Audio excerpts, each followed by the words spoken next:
Splendid, Alex. Hope you and your family had a great Thanksgiving, and all of our fans and listeners and followers, and I hope they all had a very safe and happy Thanksgiving. Well, I mean, my Thanksgivings are usually quite boring because I don't really have that one liberal family member to spar over. So whatever, like I'm always wanting to go to Thanksgiving and like own the libs, and it's like, oh, I already have owned them all. Yeah, It's it was so really sad. interesting watching all the pundits on the various talk channels saying, if you're going to gather with your family this Thanksgiving, don't talk about religion or politics. But you know what? That's What else is there to talk about? Are you kidding me? What am I going to talk about? Anne Gertrude's wedding or whatever? No, absolutely not. But we now have 29,700 downloads. Just want to announce that. Thank you so much, fans and watchers and listeners. We really appreciate it. We look forward to a nice 2021. And we're going to start off with a topic about the lessons that we learned from the 2020 election. Absolutely. But first, very quickly, guys, we are totally run on donations. We really, really would appreciate a one-time donation if you can, but we would be even more appreciative if you could do a monthly donation via Patreon. I'll provide links below. Really, really would be appreciative. That's because we're funded by you guys, our fans. Thank you so much for considering. For all those who do, you guys are the best. Yep. Now, right to your topic.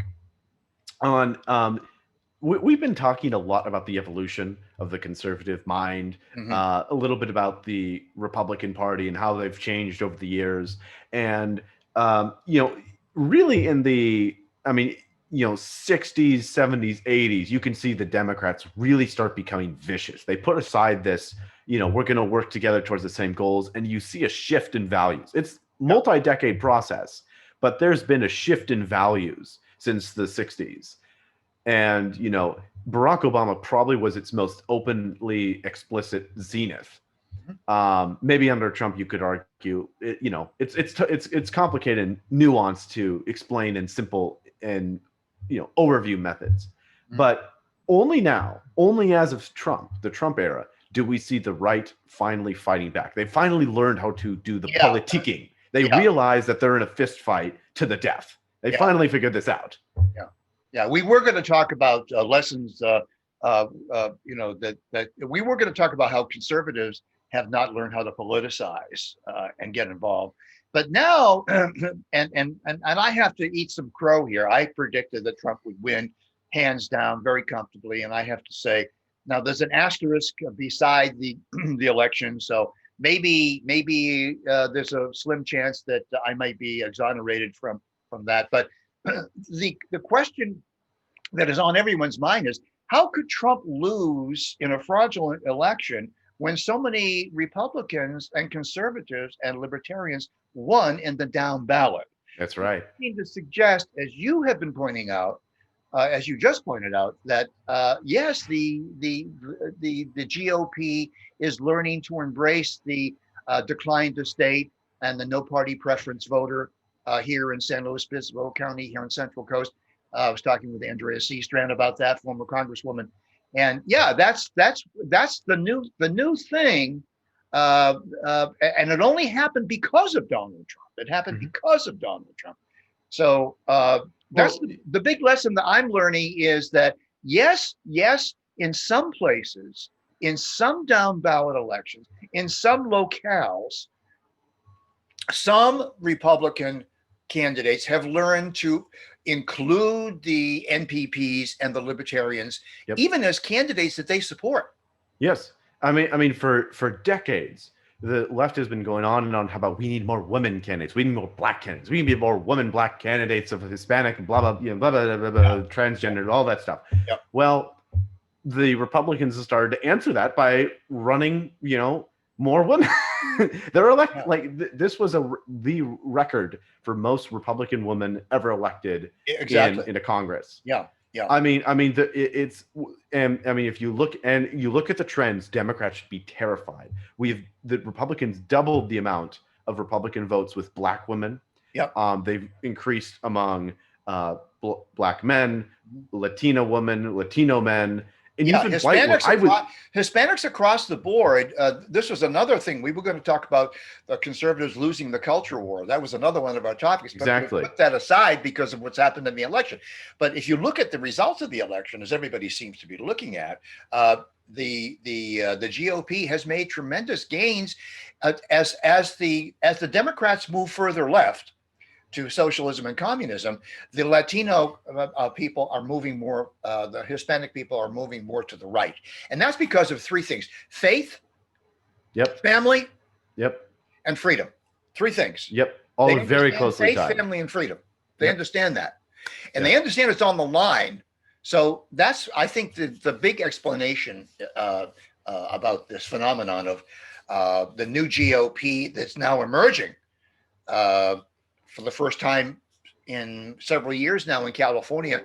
The GOP outnumbers the NPPs, the decline to states. Which it sounds bad, but guys, this is California. But on that point, I know I'm a minority here. I'm like the only person I've met that honestly believes this, but I do not think conservatives have lost the culture war. I know that culture war is like very much a meme that goes out there, but it is a very real thing. You're beginning to convince me, actually. Good. That was easy. I haven't even made my mind, because I had thought it was OVER. No. I mean, it's definitely in terms of like the media, the government, like academic life. Academically, you could argue religiously too. The institutions have been overrun. At least these giant corporatized, large, nebulous institutions. Yeah. Yes, they've been overrun by the left. Absolutely. Education is lost, media is lost, even corporate culture is predominantly lost. Yeah. But there's one mountain it's one dragon the left cannot slay. What's that? The family. Oh, yes. This is the big elephant in the room. They may catch all the little things, but procreation is alive and well. Procreation is not going away. Well, it's more than procreation. It's more than just lust. It's also love. Yeah. Because since the 60s and the Woodstock and the free love stuff, people have realized this free love garbage is not fulfilling. People want actual real love. Yeah, it doesn't work. And the left is just not providing it. There's no transcendence in a life of physical intimacy alone. Mm-hmm. There's only transcendence if it's a legacy. And what is the legacy? Family, faith, and freedom. Now, getting back to what we were originally saying about the right politicizing, the politics and politicians were just afraid to get into the affairs of family. It was just too personal. Yeah. But the left has gone there first. And now the right gets to claim they are the defenders of family. Yeah. They are the defenders of your children. Yeah. And that's a powerful argument to make. Now, and that's part of the reason why I think that down ballot people did so well and someone like Trump did not, is because Trump is not, policy-wise, he did a lot of great stuff for families. But personally, he's had a long history of not being the best family man, right? Not being the best family example, right. And he, that hurt him. But being that strong, caring, person, the person who will provide for their family, the person that will choose life instead of a corner desk for for being a mother, mm-hmm. Like all these different things combined together is starting to click with people. And another thing that Trump did, and now that it's likely that he won't be there anymore as president for at least 4 years, maybe he'll make a comeback in 2024. But what he did was he unshackled the pastors.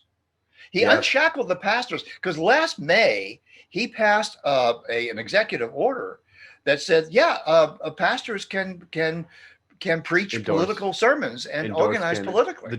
He removed a few years ago. He removed the Johnson Amendment, which already was toothless. Right. It already was toothless. It wasn't very well enforced at all. Right. It's just pastors use that as an excuse to not get involved. Exactly, because they didn't want to see a decrease in their revenue, the collection plate. And so that's no excuse though, because there were some pastors that did challenge it. Oh yeah. It never was enforced. Yeah. The thing is he's forcing churches.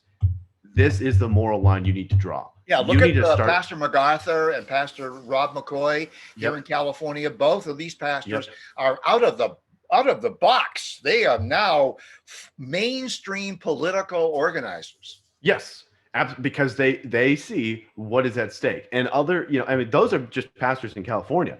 Other pastors are starting to wake up and realize too, like, hey, this is what's on the line. Pastors in North Carolina, Michigan, Ohio, all these different places, they're waking up because they realize this is what's on the line. So I guess in summary, the right has figured out how to politicize because they've realized that there is a culture war and that they can win it.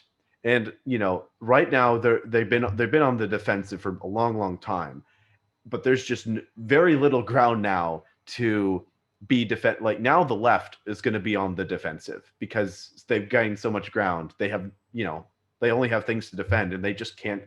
I don't believe they can conquer the family. No, I don't think that's possible. You're right about that. And family, faith, and freedom, these are the two transcendental things that people resonate with. Yep. And here in California, people are already organizing for 2022. They want those House seats back. Do you realize that Nancy Pelosi, if she survives as Speaker, only have 10 seats, majority, 10 seats? That's it? Because of Garcia and that lady from San Diego that you were talking about, Meeks. Yeah. So it's now just to 10. That's amazing. So I've got. I have some people that say it's going to get down to 6, a margin of 6. You're right about that. So I want to say congratulations because I was wrong and you were right. And the right has not lost the culture war, but boy, it was close. It was close. That's saying something. Imagine if the Senate had gone, the House had gone, and the presidency gone. You'd only have the Supreme Court as the firewall, and ain't enough. That's not enough. Look. I mean, the Senate is still up in the air. I know. They're still up in the air. But nevertheless, the people's mandate has been made clear because Biden did not win by a landslide. By no means. Forget the popular vote. It's stupid. No one should care. In every state he won by, it was not by much. We're talking, I think the biggest margin of all the swing states was Michigan, and that was like 3.2%. Yeah. That is not much at all. Okay. So and Biden knows this. That's the thing that people I don't think that Biden knows what planet he's on. His people know this. His handlers know this. His doctors and his psychiatrists probably know it. Many psychiatrists and whoever feeds them his daily dose of Thorazine and Compazine. So whoever's injecting him with psychiatric drugs, they know it. Right, exactly. Well, I think we're running out of time, but I think this was a great. Anyway, congratulations, Alex. You were right. I was wrong. I thought. Oh, stop you! Stop! See you later. Bye. Bye.